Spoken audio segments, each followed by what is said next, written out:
Hello everyone, welcome to this Hooptober review of Invaders from Mars, 1986 remake by the one and only Tobe Hooper, who, basically every single Hooptober you have to have one Tobe Hooper film. So this is the one we've gone for better or for worse. It's Invaders from Mars. It's a remake of a 50s film written by Dan Bannon, who is a pretty acclaimed screenwriter responsible for both Total Recall and Alien, collaborating with Tobe Hooper following Life Force, which was kind of a dud following Poltergeist, which was probably the commercial high point of Hooper's career. Also starring some pretty big names in terms of special effects, and it's kind of the least ambitious thing I think I've ever seen of Tobe Hooper. It's about some aliens that come from Mars. There's really not that much to it. I guess there's a kid, with his family. The aliens come down and start wreaking havoc on this kid's day-to-day life and school activities, and it escalates from there. Adam, what did you think of Invaders from Mars?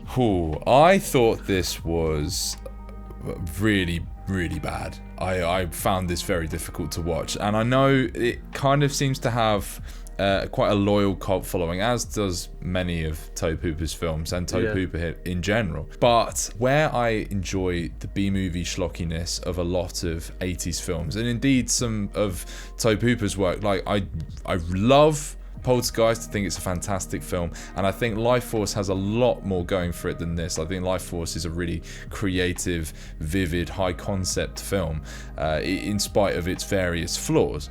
This, as you say, very low concept. Does what it says it does on the tin, sort of thing, right? Aliens come down. They kind of do an invasion of the body snatchers type thing where they seem to get into the back of people's necks, and I guess that's as high concept as it gets. They start controlling people, but overall, this feels like less of a film and more of like a giant Goosebumps episode. And I don't know what comes first. I imagine this predates Goosebumps as a concept, but still that feel. The screen time is dominated by this one child performance. Hunter Carson, he just does the most obnoxious performance I've ever seen from a child actor. I mean, I say ever seen. That's a high bar, given just how poor child performances tend to be across the board. But he is annoying as all fuck, and he lends a kind of goofiness to every scene he's in that kind of completely removes any level of tension, sinisterness, creepiness that could be had. Because the film does go for some early on. I think there's something to be said for the mystery of like the ship appearing as like a weird orb over the hill, and for the first sort of 15 minutes or so, there is this kind of like, what is it over the hill? Like, everyone keeps going, but they keep coming back, and they're all weird. Like, there is something to that. The film neuters any kind of tension it has as soon as the nurse gets involved, as soon as the military gets involved. I mean, to cut a long story short, they basically just end up shooting the aliens, and that's kind of it. In terms of compelling storylines, there's nothing less compelling than, I guess, doing what loads of people would say in horror film, why don't they just go and get a gun and just fucking shoot them? Like, that's what this film does, and it's so powerfully uninteresting. Yeah, I mean, the sense I get from this film is that Tobe Hooper was trying to maybe sort of cash in on some of the Steven Spielberg-isms that he'd picked up from Poltergeist, because at least in the very beginning of the film, it has this kind of very syrupy, schmaltzy family vibe to it, right? Which just feels very Spielbergy to me. Okay. At least maybe Spielberg in his later career. But he'd always had kind of hints at that, right? It seems like such a strange choice, because the film ultimately ends up writing the parent characters out within like half an hour or so. Yeah. They pretty much immediately, after all this kind of family setup stuff, they kind of immediately get written out. In fact, the dad is written out like maybe in the first 10 minutes of the film. Yeah, true. If that, maybe even less. The film then kind of shifts to him having this out of nowhere motherly relationship with the school nurse. Yeah. Which is not interesting whatsoever. She doesn't really do anything as a character other than provide contrast for this one mean teacher that he has. And then this film essentially becomes a very uninspired and uninteresting game of cat and mouse with the aliens, where the aliens, they provide next to no threat. There's only, like, as you said, they have this ability to like inject into the back of people's heads and possess them and take them over, and that's about the only concept really going for them. Other than that, they're just kind of cool effects. And I guess, you know, the design for them and the design for the ship is pretty unique and cool. Yeah, I mean, honestly, I think that's the high point of the whole film, is just how whacked out and completely bizarre the alien design is. It's single-handedly the most creative aspect of the film, like hands down. Yeah, for sure. Although there are a lot of anuses everywhere that we noticed. I love that. They just seem to. You know what made me think of, like, it's like maybe like some weird bizarro play on the whole phallic nature of like Alien. Like, you got like the facehuggers are very vaginal, and then the head of the alien and everything is really like phallic. Maybe they were like, yeah, let's do that but with bum holes. Let's make everything look like an anus. What I also liked about the film is that it remembers the balls, because the aliens kind of like scrotums with legs, and I think that might be the first time I've seen a sci-fi horror film include some sort of testicular representation, because they have this like kind of weird, grotesque, they're like giant ovals with like weird limbs kind of like dangling, and they don't really make any sense. Yeah. And they're kind of run by this weird overlord. To me, it feels like it's going for something incredibly simple. It's like immediately sort of setting the bar very low for itself, and then kind of doing nothing even with that. Ducking under it. Yeah, it's like, it's really disappointing, because we know that Tobe Hooper can make fun stuff, and you know, he doesn't necessarily always pick the best scripts or whatever, or he could go overboard. But in this case, I guess he's just accepting the absolute bare minimum and kind of just sliding along on visual effects, which is so disappointing from the guy who made Poltergeist and Texas Chainsaw Massacre, two films which have excellent special effects, but at very least use them to do something interesting. Whereas in this film, the special effects just are supposed to be what's interesting, and there's absolutely nothing around it. And as you said, the child performance from Hunter Carson it's embarrassing. It is. Like, I don't know how. I get that directing kids isn't the easiest thing, but my God, please, someone should have just said, "I'm sorry, kid, you've got to do another take." Yeah, because he is awful in this film. Well, I'll tell you what. An interesting thing I found out afterwards was that Karen Black, the kind of the main woman in it, the nurse. Who's supposed to be a sort of famous scream queen. Hunter Carson is her child. Yeah. So it's this strange like mother-son relationship. Kind of, it makes sense, but it also feels weirdly sort of hurried to a point where there's a bit where they're like hugging on a bed as like the like some possessed policemen are like going through the school, and it felt so like it had this like strange atmosphere to it. Like, how are these two so close? Well, it suddenly all clicks together when you realize that they are actually family. But in terms of the story, it almost adds like a really kind of creepy, dare I say, sexual element to it. It has like a weird Oedipal kind of like, what is going on here? Because it doesn't make any sense in terms of the story though, because the kid already has a mum. Yeah. And there's no scene to set up that he's like not close with his mum. Yeah, like he needs a new mother figure. Yeah, like the whole setup of the first sort of 5 minutes of the film is just how kind of perfect his life is. You know, he's lying out on the lawn with his dad watching the shooting stars, and you know, they make him like a nice breakfast, and you know, when he gets scared, you know, they come to his room, they're like, oh, is that a UFO? Oh, I'm sure it was, sweetie, blah blah blah. And like, you know, they kind of set up his family life as completely idyllic. So this weird shift to him having this maternal nurse figure seems to only really be there because they felt the need to write both parents out, maybe as some kind of escalation of threat. Yeah. But it just kind of, it just doesn't really make sense. And then as the film escalates and escalates, it just kind of gets worse. Yeah, I think it really, really loses the plot once the military are involved. Even though I don't dislike some of the lead military man the general. He's all right. Like, he's probably one of the best. Well, the performances aren't the problem with that element of the plot. No, for sure. But as I said, what it does is it completely neuters any tension and threat that the aliens have, because as soon as you can gun them down with not just like one person with a gun, like you might have in, say, Predator or something like that, where, you know, there's still the threat of man on man, like you could shoot him but he can still best you because you are but one man. You have the might of an entire military going down into this weird alien ant tunnel, which, you know, that seems to be only populated by like a grand total of 4 aliens, and you've got a whole arsenal, and you just gun them down, and that's how they win. They just blow the fucking thing up. But it's weird because it's written by Dan O'Bannon, who wrote Alien, and I think Alien has maybe one of the best examples of introducing a really significant threat and then having a very clever, interesting way of forcing the characters to have to do something special with that threat. So in Alien, there's a big fucking alien.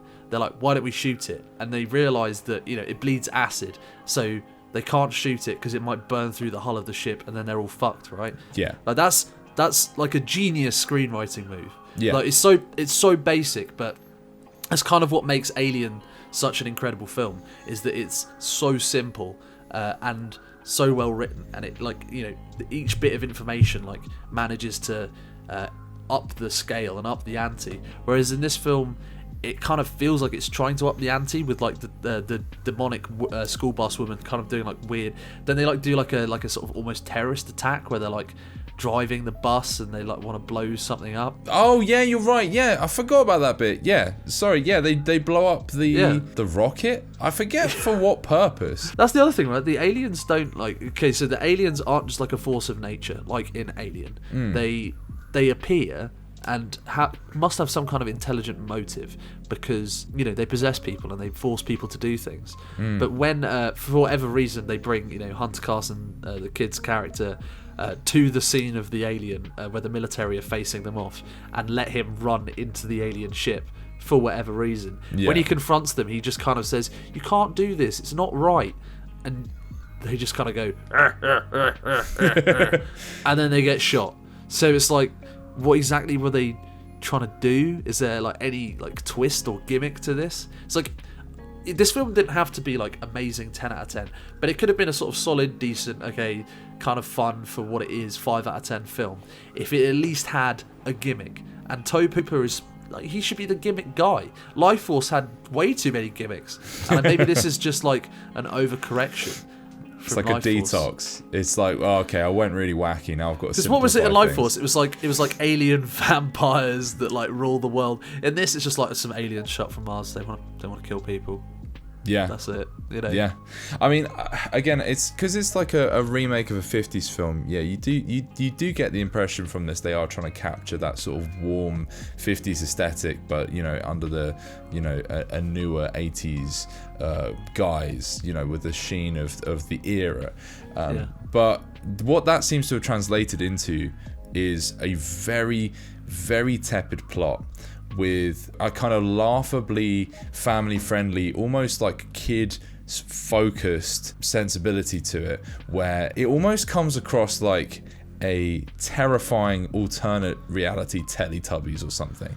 Where it does feel like it's weirdly geared towards kids when you would never really be able to show this to kids. Yeah, the way certain things are framed, the way the kid can kind of just sort of run around anywhere with like no threat befalling him whatsoever. He seems to be exploring his own little world. He goes into the spaceship, gets cornered by 4 aliens earlier on in the film. He just leaves. He's just like, they're just like, oh yeah, go on you rascal. And then later on, they capture the nurse and him, and they're just kind of lying down in a pool.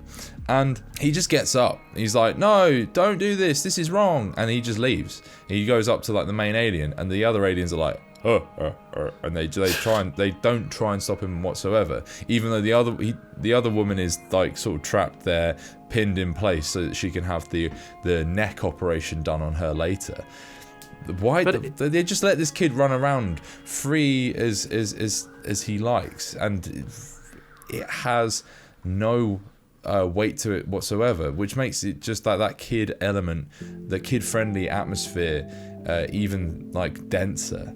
It's just I don't know bizarre. what this. I guess there's not a huge amount of gore in this film, so maybe it was geared towards kids. But it feels probably a bit too disturbing, even with the light amount of horror in it, probably that you would ever really be able to realistically show this to a kid. But it does seem, it's not just like the element of like, the kid kind of just runs around and is the main sort of agent of the film, although it's not clear how much he actually influences, I guess. The film is geared around this idea of like, oh, what if your teacher is like mean to you because she's actually possessed by a demon alien from Mars? Like, and she eats frogs. Yeah, she eats frogs. Oh, gross! Like it has that very kid-ish quality to it. Like that's like you said, Goosebumps kind of feels like it's trying to appeal to that market, but at the same time, it feels probably just that little bit too adult that I would like. If I had a kid, I would not show this to them because it would probably be too much. And then by the time they are old enough to watch it, I would just think there's like 100 better films you could watch than this. So, yeah. What did you think? If I had a 15-year-old kid who suddenly showed an interest in horror films, I would show them Alien. I wouldn't show them Invaders from fucking Mars. And I'm not showing an 8-year-old Invaders from Mars, like as you say. Like Alien, I guess, is disturbing. I guess the main thing with Alien is the weird sexual element of it. Right, yeah. So, but kids, I mean, I didn't get that when I was younger. Do you know what I mean? Yeah, true. I guess but that's by the by. Like, if you're getting into horror, I don't mind like a 15-year-old watching actually good horror. I'm gonna if they want to get spooked, I'm gonna let them get spooked properly. You know what I'm saying? Like, we've all been there. We've all been like, too young for horror films, and we dive in for some weird shit. The point being is that this serves no market, right? No. This doesn't serve, your edgy teenager trying to get into horror is not going to look at Invaders from Mars and think, wow, that's so weird.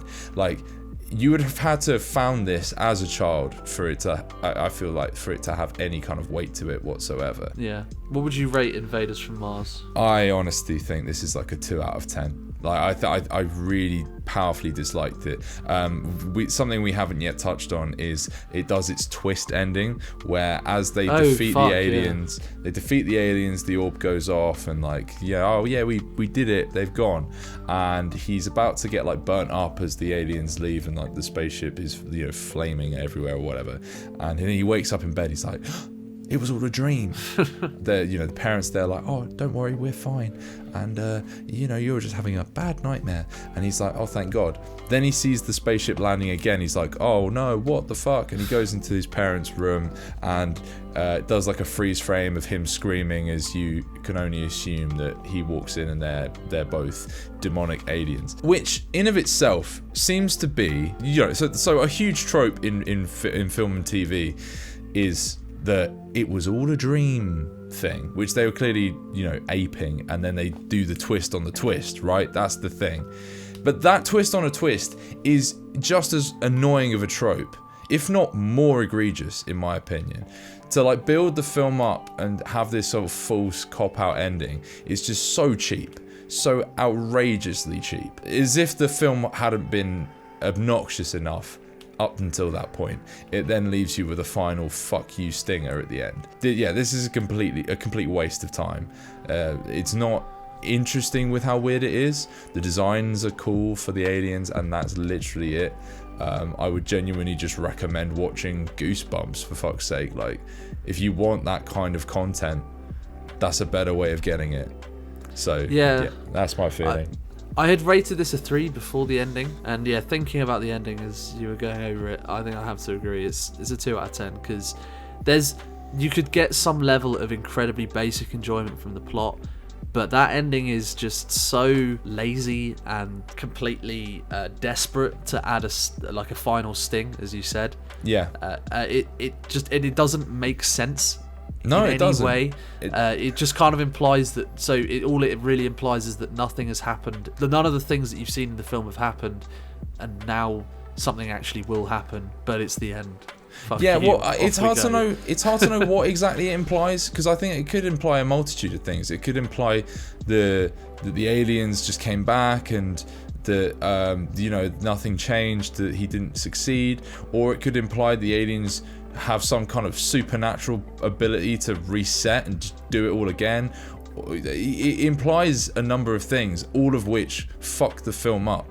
And the film was already fucked to begin with. Yeah, It's outrageous. it just doesn't make sense. No. So, not a recommendation from either of us. So it's a bit of a sad one that, you know, Hooptober is built upon the name of Tobe Hooper, and the film we choose to watch is just such like shite. I mean, it's his fault, not ours, in fairness, but it does feel like a real like sting in the tail, like, Yeah. oh, this is what like this whole venture is built around.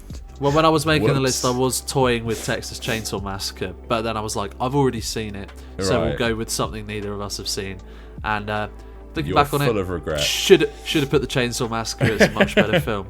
So, yeah, that has been our review of Invaders from Mars. If you have any kind of explanation for the ending, or you're a huge Invaders from Mars fan, I would love to hear your defense of it, because maybe there's something that we missed in the film that could explain that god awful ending. So, if you have that, please hit us up. Also, if you like the video, like the video, subscribe to Internally Screening, and if you dislike the video, then dislike the video. I have been Rupert, I've been Adam. and we'll catch you next time, be it in a Hooptober podcast, film reaction, whatever it is. We'll see you next time on The Flip. Peace. Peace.